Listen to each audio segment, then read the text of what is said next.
ചെറുപ്പത്തിൽ എൻ്റെ ഗ്രാൻഡ് പേരൻസാണ് എന്നെ വളർത്തിയത്. എൻ്റെ പപ്പയും മമ്മിയൊക്കെ പുറത്തായിരുന്നു, സൗദിയിലായിരുന്നു അവർ.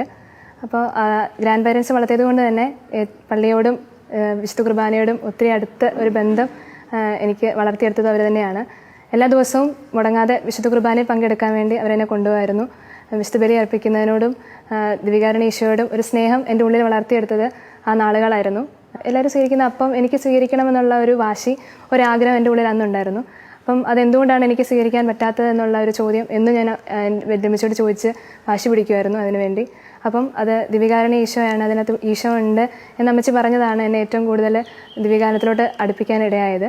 അത് അന്ന് തൊട്ട് എൻ്റെ ആദ്യ കുർബാന ദിവസം വരെയുള്ള എൻ്റെ ഏറ്റവും വലിയ ആഗ്രഹം എന്ന് പറയുന്നത് ദിവികാരുണ്യ ഈശോയെ സ്വീകരിക്കണം എന്നുള്ളതായിരുന്നു. അത് ഈശോയോടുള്ള സ്നേഹമായിരുന്നു.